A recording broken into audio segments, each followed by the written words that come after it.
Welcome, everyone, to Asian Pacific Voices Radio, where you'll find stimulating conversations that explore diverse topics and stories impacting our communities. I'm your host, Rasha Goal, and today we have two special guests, Zhu Shen, an award-winning writer, film producer, and director, and her son, Perry Chen, who's also been involved in the process. Welcome.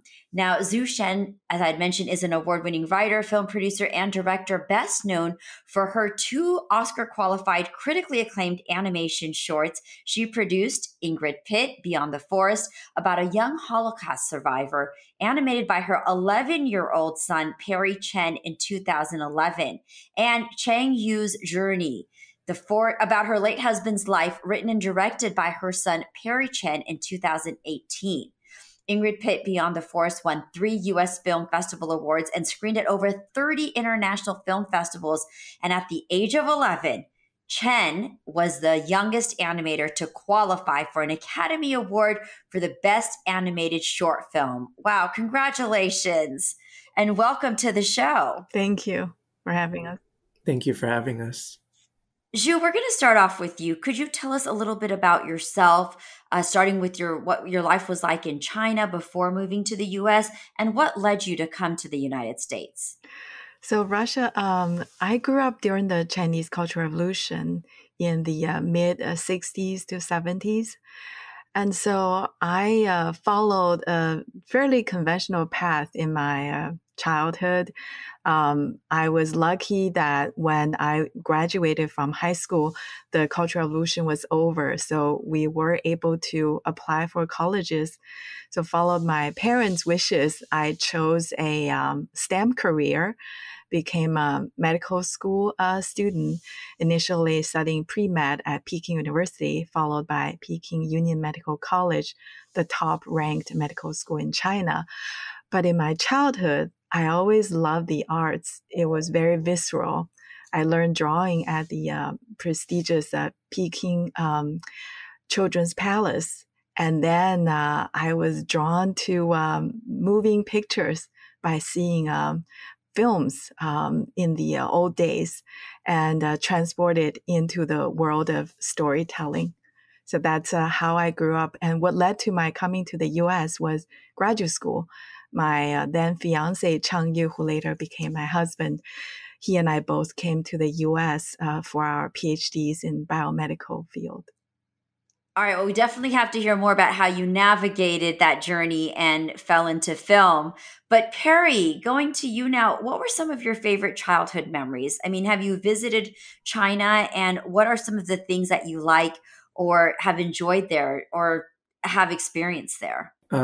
So yes, I did visit China. I have visited China many times in my life, mostly to just see family because, growing up, my mom, my dad, and I were the only extended family we had in the United States. Everyone else was overseas. So it was very, very different environment in China.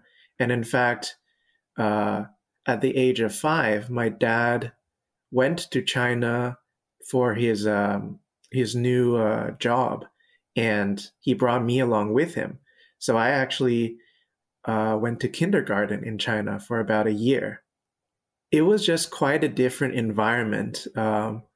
And I mean, my memory of it is really fixated on, I suppose, the things that a 5-year-old would care about. So I was really fond of, there were these plants that had leaves that would close when you touch them. And so I would remember those leaves. I would also remember my grandma around in the morning buying these fried, they're not really quite donuts. They're usually called crullers, I guess, in the translation, but they're these long sticks of dough, and you dip them in soy milk. Any Chinese person you say that to, they'll know what you're talking about. Now, this question is directed to the both of you since you work together. What were your motivations in making Chang Yu's Journey and Journey of a Thousand Miles? How would you say these films are related to each other, and what are your roles? Okay. So, my husband, Chang Yu, was dying from cancer in 2012 at the age of 49, and Perry was 12 years old. So Perry decided 2 weeks before Chang Yu's passing, he wanted to start make animated tribute to his father, which I was very touched by because Perry wanted to inspire Chang Yu to live longer, even days longer. And so I thought, how can I not support that? I want to help him make that film a reality and give some hope to Chang Yu in his last days. So my motivation, actually there were several fold. One was to support my son as his producer and make things happen, raise money and so forth so that we could have enough funding to get it done properly. And by that time, he was already well known in the animation industry as a young film critic, and then also with Ingrid Pitt, the youngest animator to have an Oscar qualified film. So I thought this film is our personal story. It's so meaningful to us, and I hope to help him make more of a name for himself and to set the stage for his future career in Hollywood, becoming a bona fide animation director. So I wanted to make the film as successful as possible. And then it will also provide us a venue for our grief and recovery and an opportunity to work together on a personal story, which I thought would be very impactful. And it's a promise that Perry gave his dad that he would make this film. So those are my own motivations for Chang Yu's Journey. Yeah. So I guess I'll offer a different side of that story, the side of my perspective, which is a lot less pleasant and is one that I guess growing up, I always had to kind of keep behind closed doors in order to maintain my mom's more, I guess, palatable version of how the film came about.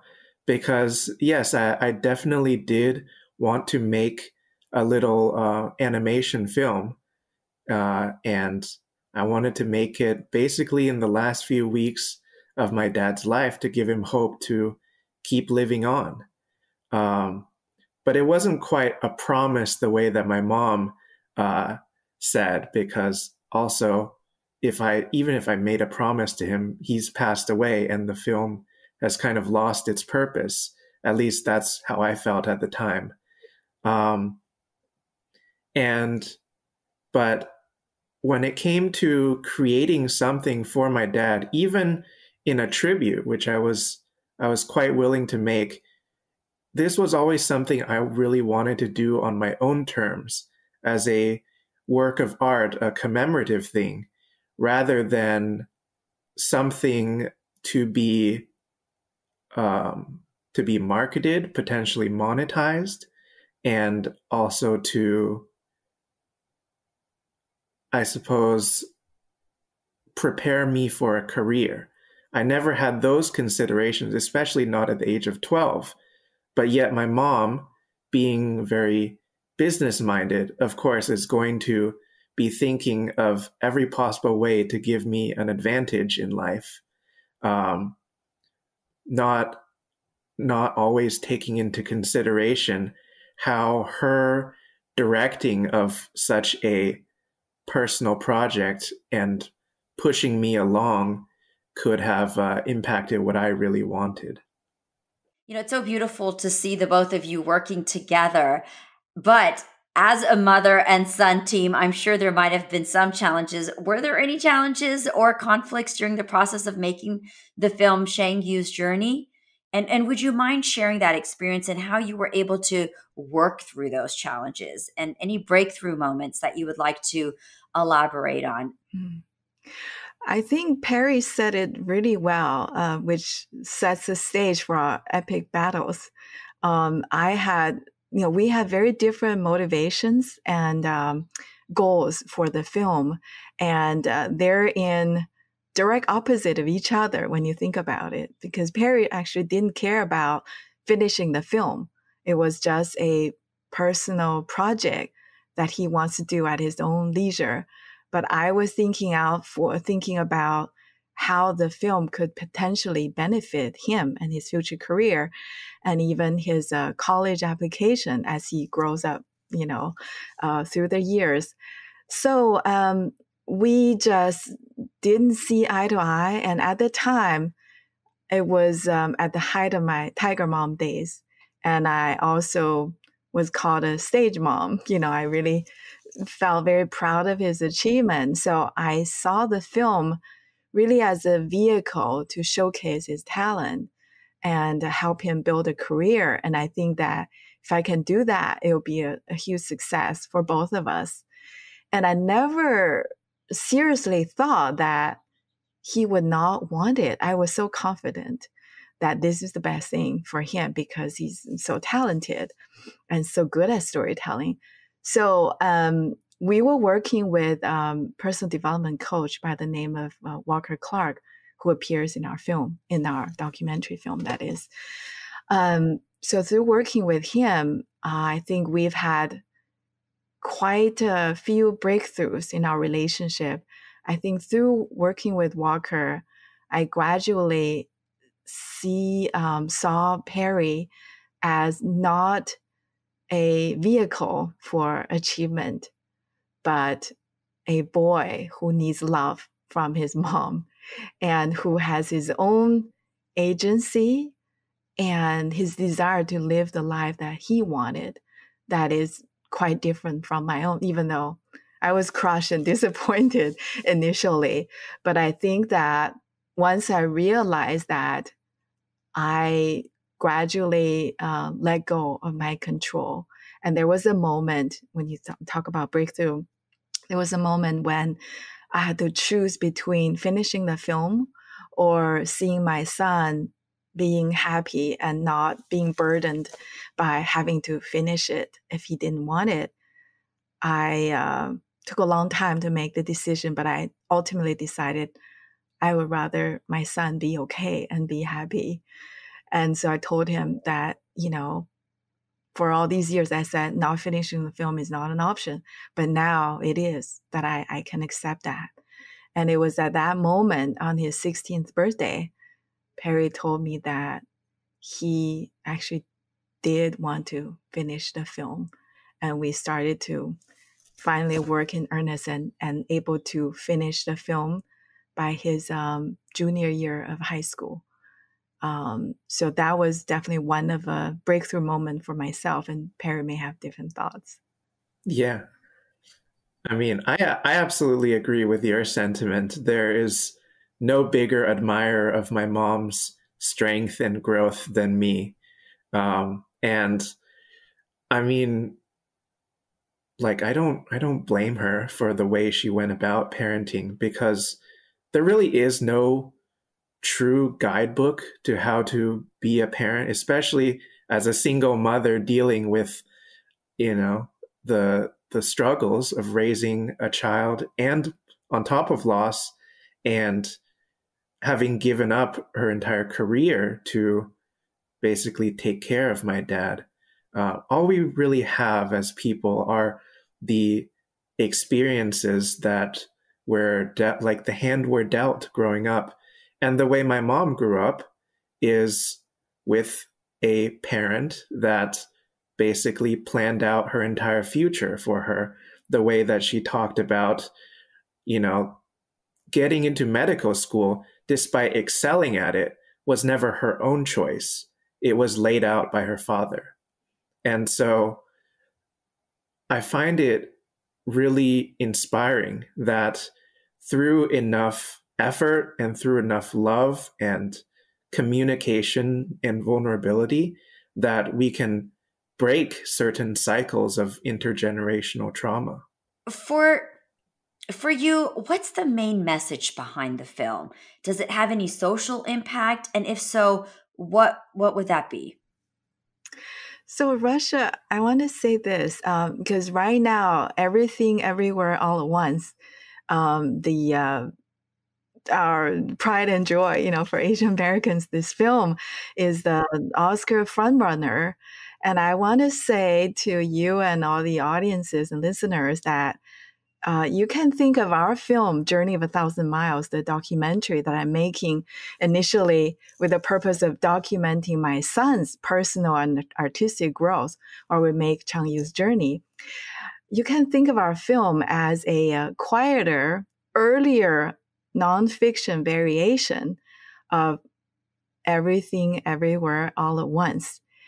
No less powerful or impactful about the family bond, about the possibilities of reconnection and healing. So that's what I envision our film to be. Yes, understanding to help families see each other as people and to cultivate true unconditional love without expectation, without pressure, without all these historical baggage. So that's what I would love for our film to do. And in fact, I'm happy to share that I have already achieved some early success with Perry in our early screenings of our sample, which is like a 20-minute cut that gives the gist of the film. A lot of audience told me later on that after seeing the film, they were so touched that they were compelled to reach out to their grown children, to call them and talk about things that were difficult to talk about in the past, about the fraught relationship. And so the film has already sparked great conversation, heart-to-heart conversation among family members. I hope it will continue to do that. And let's talk about Journey of a Thousand Miles. What stage of production is this film in? And where can audiences expect to see it? And how can they support the film? Oh, thank you. So Journey of a Thousand Miles right now is in early post-production. And I hope to get the film completed next year. And so there are different ways for audience and listeners to support our film. First of all, we have our film website. It's www.journeyof1000, 1000 numerals, 1000 miles film.com, that people can sign up to get updates about our film and get link to see Chang Yu's journey for free. They can also make donation we have a donation button on the website. So they can do that. As you know, it's extremely challenging for independent filmmakers to make such project of personal nature. It's a labor of love for us. And there are ways where people can also later on host private or community screenings where we can get funding and support, or organizations that give out grants to artists and filmmakers to make impactful films like ours. With Journey of a Thousand Miles, so I would actually have to say that the Journey of a Thousand Miles is mostly my mom's story, because I've had my time in the spotlight. I've told some of the stories I've wanted to tell, and now I think it's her time to shine. So I'm really just here to support her in her own journey, especially as she finds her footing as a first-time director. Just doing all the creative work that she always wanted to as a child, but never really got to due to life, parental pressures, everything that I'm sure we can all relate to some extent. As for a message for the younger generation, I suppose it would be that there is hope. I would say there is hope that even if your parents don't see you as people, it's not impossible. There is hope. Yeah. It's been so beautiful talking to the both of you today. Any last words of wisdom or advice that you would like to share with the audience? Of course, it's not just Asians. I mean, you can see it even in just like in the broader American community, at least. There is, it's a very commonplace thing for parents to, kick their kids out for being LGBT. And like, the thought of just like kicking your child out of your household because of some kind of social construct is, I mean, if you look at like it just doesn't really make sense for humans as a species, I would say. And yet it's, it's just the culture that we live in. And I think one thing about Asians really is that, we all have a certain level of shared experience, regardless of if you're Indian, if you're, because a big part of that shared experience, of course, is the immigration experience. No matter how far it came back, if we're in the US, there is at some point that shared history. And also, just there's a lot more any two given people have in common than they have different, if you really take the time to look at it. And I think what's important is to create something, and I think this is what my mom is trying to do, that sort of sparks that conversation. It's, of course, not the full story, but in the Chinese proverb, a journey of 1,000 miles begins with the first step. That is such a great question. I think that what I would say to my younger self is that don't lose hope. You may not get to do what you want right away, but go with the flow and enjoy every part of your life, because nothing is wasted. In the end, like I am now, I'm using every part of my experience in my filmmaking, which is this full circle in a way. So that truly inspires me, and that it's never too late to pursue what brings out your curiosity or interest, even if it's in the third act of your life, or in Chinese, we call it second spring.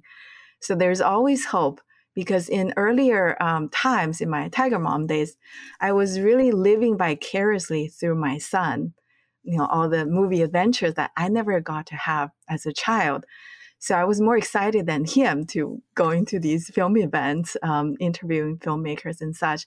But now that I have the ability to pursue my own dream, to become a bona fide artist in my own right, and with my son being my supporter and mentor, he teaches me how to use camera and be a better storyteller.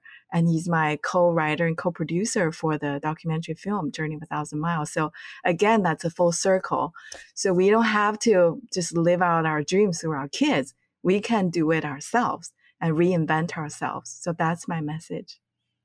I just want to congratulate the both of you and really thank you for being open and vulnerable here with us today. Again, Zhu Shen and Perry Chen joining us today. And now, they could use your support. So do check out A Journey of 1,000 Miles film.com. You can learn more about their film project. You could donate, support them.